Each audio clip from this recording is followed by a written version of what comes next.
Good afternoon and welcome to the latest edition of Married with Children documentary, The Ladies of Married with Children, as we look back on the 11 seasons of the iconic show Married with Children, which dawned all across Fox TV, the early Fox channel back in the mid 80s and early 90s as such. 11 seasons. This week we go to the episode, one of the earlier episodes in the seasons. It was called Business Sucks.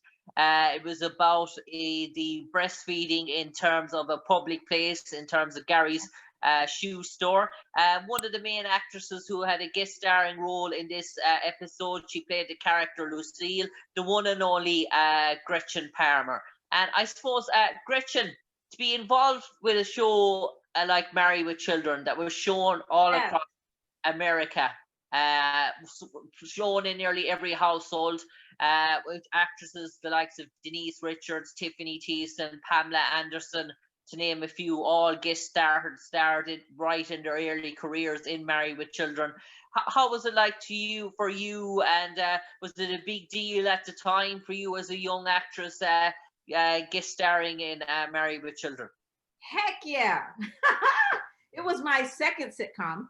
My first one was Who's the Boss? And this was my second one. This was, you said it's 1984. Awesome to be part of this group. It was so much fun to be out there and be the little sexy vixen. And, all you had to do was like laugh and it was great. It was the greatest experience for me. It was the the largest show, the most popular show at the time. So it was a gift. It was a gift. I had fun. It was a great set, great people. David Faustino, hung out with him a little bit and had the same kind of acting friends and stuff like that. So it was great. It was fantastic. And I suppose, Gretchen, was it a rigorous audition process to land the role as Lucille? Because at the time, nearly every young actress trying to make their way and make a name for themselves and wanted a part in Married with Children, because obviously you will be shown in nearly every household in America, and to have that on your credits and your sort of show reel as such. So that audition sort of process, I can imagine there was probably like 30 or 40 or 50 young models practically in the room, all fighting for the one part. So was it hot and heavy in terms of trying to land that role? Oh yeah. Oh my God. It was like, competition. My hair had to be right. My makeup had to be right. We had to be vibrant, and it was on my list to get, and I got it. And I was just ecstatic. And you got to let yourself be free. You can't really think about the girls in the room. It's that focus moment you have to go through. But it was the beginning of my career, or the beginning of it. It was like when it started to really get its engines. And I think I got another show right after it. I got a series called Robin's Hoods in Vancouver. And this was a great thing because everybody was cool on the set. And that room of actresses, woo, all my friends, really good friends. You just got to go in there. You got to sink your teeth in. And I was prepped. I was at a point in my career where literally that's all I did. I mean, literally, once I got an audition, I would lock myself down to make sure that I knew it backwards and forwards. And then, you know what? And it was just I want to say whimsical, but it really wasn't whimsical. It's the great laugh, it's the sex appeal and all of that stuff going on. And it was just very, I focused and I went in there going, I'm gonna win it. And I did. I was really happy. It was good. And I suppose, Gretchen, in terms of the episode itself, you sort of walk into the sort of a shoe store, and immediately you become eye candy as such for Griff and Al, in terms of what their usual sort of customers coming into the shoe store. And obviously then Al is gets distracted, and you become Griff's sort of attention as such. And in terms of that sort of when you saw the script in terms of the sequence inside of the shoe store, and did you have much time to sort of go through that sort of script before the live shoot, or did you have much rehearsal time? Oh God, definitely. Definitely. You know, you have table reads, you have the run throughs, you're doing it for all the executives beforehand. And, you know, it was, you know, totally gave you the time to be prepped and gave pointers of what to do. But, you know, being that the whimsical sexy girl or vixen or whatever they are, what do they use? What do you guys call them? I mean, you've been doing this for a while, so what do you call us girls? Are we like the little diva, I suppose. Diva, divas? divas. Yes. In that the most politically correct sort of word. I kind of like being a diva because that's what I am. But you know, you had to be sexy. It was like #1 rule. You have to have that little sex appeal because that's what was the show about. It was like, you know, the you know, the play of words, and it was so great. So I think I remember doing it. I haven't seen it, and I told you that before we went on that I haven't seen it in a long time. But I remember going through that curtain and going, oh, you know, and just having my little fun time going in and knowing I was going to do something naughty on the other side. Yeah, and you can watch me work.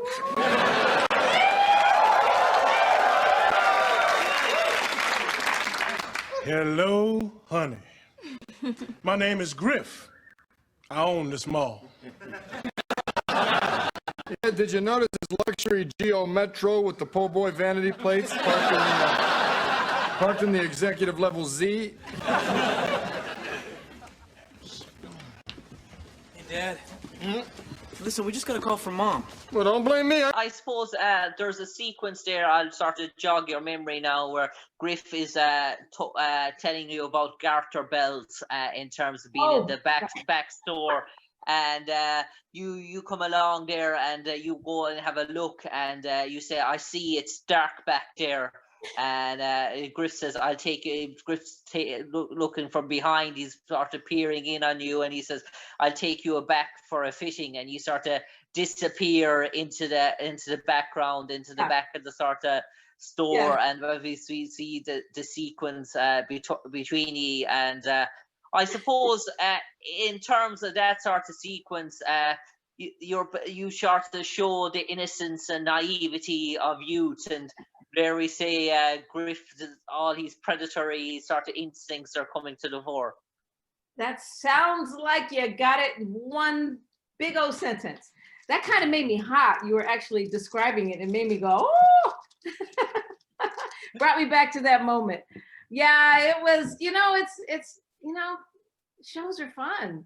And that show, you know, was right on the edge, and you need the actors and actresses to come in to play those parts and to be that on that edge. And yeah, I remember that. That was good. It was fun. It was just.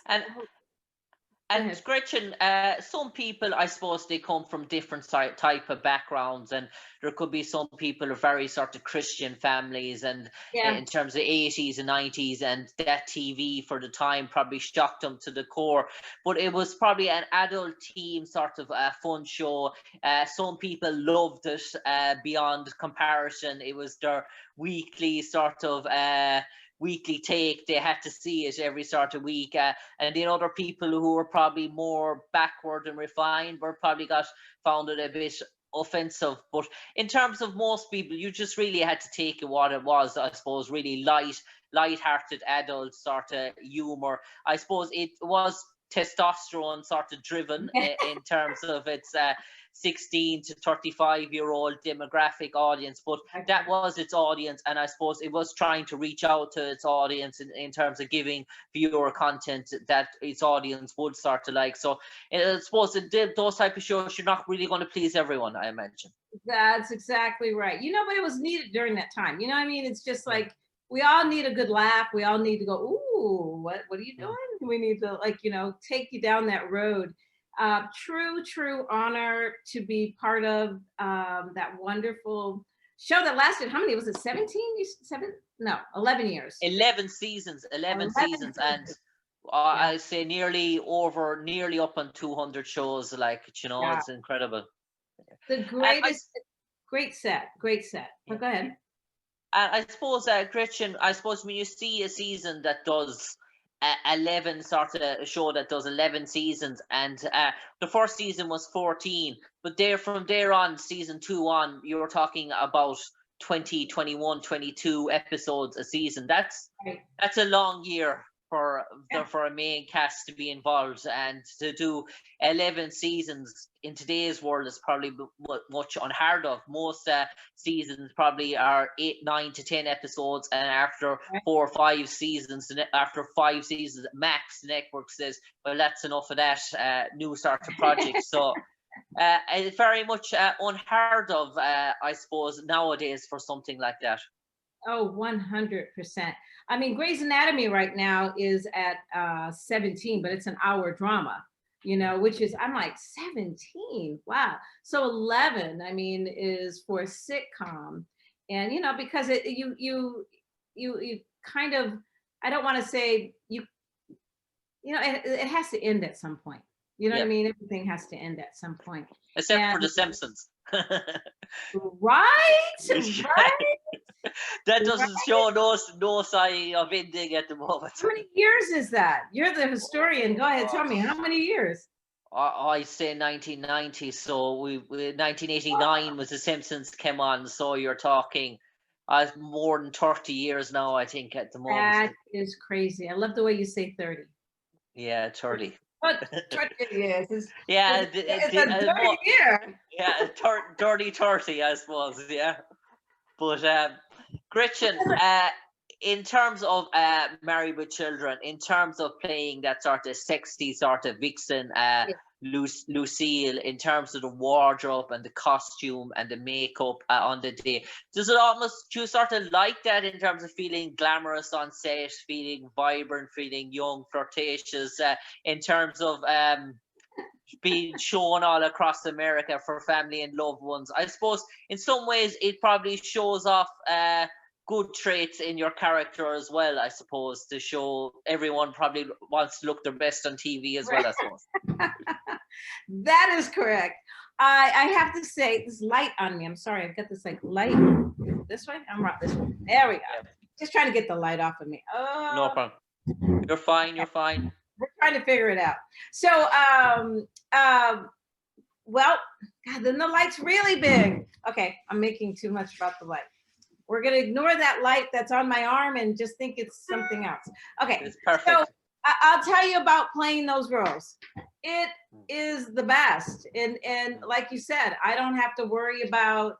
I know I'm gonna look good because they're gonna make me look good, and it just became part of my niche. It became. I think after I did the Diet Pepsi commercials with Ray Charles, what happened is that I got really. I mean, we were just the sexy girls, and it was just like, everything was about the body and all that. So, and I'm a dancer. I come from, my background's a dancer. So I'm really into that, the physical. And so it's to be the naughty girl or the other woman or the vixen, or, a couple of times I've played really, like the down at home, but 21 Jump Street, though, I think I got pregnant, so hey. But anyway, in that episode, I did the first episode of the first season. But it's an honor, and it makes it easy to get into the set because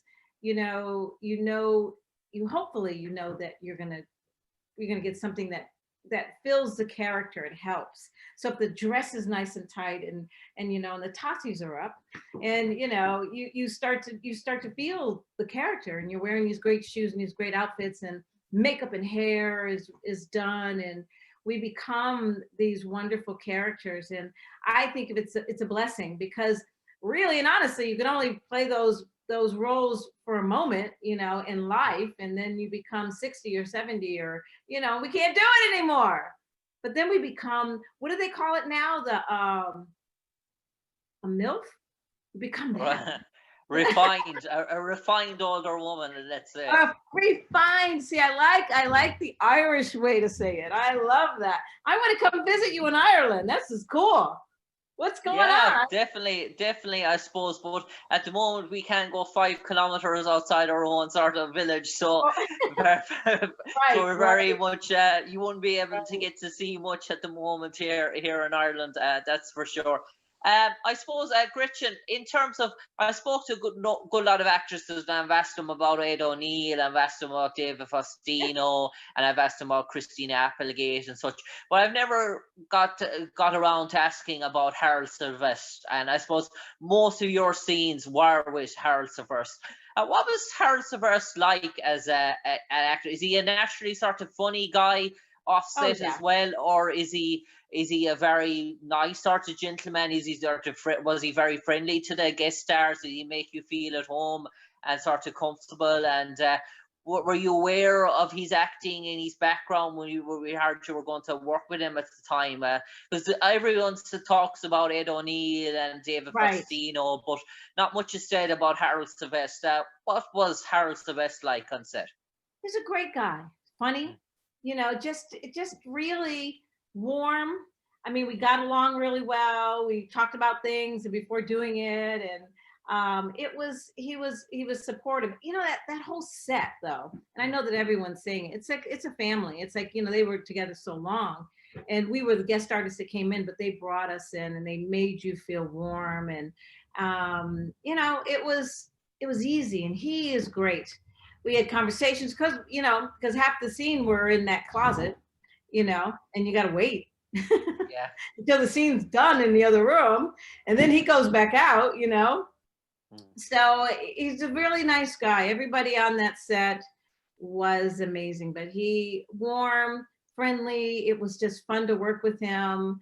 It was a great gig. It was a really great gig, and I loved it. I loved it on my resume. I was like, yes, I scored, yay. So I would do it all over again. I'll go in a closet, do whatever. It's our secret, what goes on in that closet. Come to think of it, we do have some garter belts, but I have to take you in the back for a fitting. Isn't it dark back there? Why, yes, I believe it is. Eric and Lyle. Goes on in that closet. Yeah. I suppose in terms of the live show aspect, I suppose many people say about the TV, but he produced under a live sort of show in terms of people sort of viewing that as well. In terms of being on that sort of live show and getting that sort of buzz, can you feel the laughter and can you feel the vibrance of the audience there, or do you try and blacken it out as such and pretend it's like rehearsal sort of such? Because I imagine when you're doing the sequence and there is going to be massive amounts of laughter, so is it a case where you just go with the punches, go with the rolls as such? You kind of got to go with the role, what's going on. And so, you're all going to hear laughter, and you have to do just a pause and not talk during that time. So it's really cool though. I mean, live audiences, whoa, different. I've done some, hour shows, and, there isn't that. And so you've got everything's motivated by what's going on and seen in the writing, and it's a cut, and it's it's easy. This one's good. It's like showtime. My hair looks good, my makeup, my clothes, I'm ready, I'm in my space. We hear the audience, we hear the cheering. It's an energy that is like unbelievable, that will just take you into the world of fantasy and acting and believing that you're the part. It was a great honor to be on a live set, really. And I suppose, Gretchen, the final question I have for you now before I let you go, and I suppose this is the one I'm finishing all the interviews on. Everyone gets this sort of question. You have to sort of bite the bullet and take it as such. Let's pretend there was a Married with Children encyclopedia as such. And throughout the 11 seasons, they were making representations for all the fictional characters who have played or guest starred in Married with Children, and they're putting a short piece into that encyclopedia. And they came across your character Lucille. They put her into the encyclopedia. They left 2 blank sentences underneath her name in terms of her description. So they rang your talent agent. Your talent agent got in touch with you, told them what you were doing, said they wanted 2 sentences for the portrayal of Lucille to summarize her up. And they asked you, Gretchen Palmer, having portrayed the role of Lucille, to write those 2 sentences. What would you like those 2 sentences to read? Well, I don't want to get in trouble for saying this, but it's just true. Married with Children, I was one of a funny, delicious, sexy bimbo. A funny, delicious, sexy bimbo. Bimbo. It's like, it was just, it's light, it's easy, it's breezy. And it's they have a lot of bimbos. I think I remember as we're going through it, I feel like I remember, going, ooh, it's just like, like I didn't know he wanted me. We all know he did. So it's like going in that closet. Ooh, it's the coy part. So I would have to say funny. I put it all together, but it's a little bimbo-y, but it's a great bimbo. Bimbos are fun. And who knows, as the saying goes, what happened between Griff and Lucille in that fictional closet as such, as we don't know. But for the moment, all we can say is we do know for sure that Gretchen Palmer was in Married with Children. She is one of the fraternity of ladies who have played a guest starring role in Married with Children, an exclusive company, exclusive clientele from the likes of Pamela Anderson to Tiffany Thiessen to Denise Richards, to name so many and so many more. Comes off the top of Heidi Mark. There's just Jerry Hall, so many throughout the years have played a role in Married with Children. It's an exclusive category. You are one of the ladies of Married with Children. You are Gretchen Palmer. You played Lucille in Married with Children in Business Sucks. And all we can say to you, Gretchen, have a prosperous 2021, and no doubt let the good times roll. Yay. Well, thank you. That was a best. I really appreciate that. Totally. No problem. I've enjoyed this. Bye. Bye. Take care, Gretchen. Thank you. Bye-bye.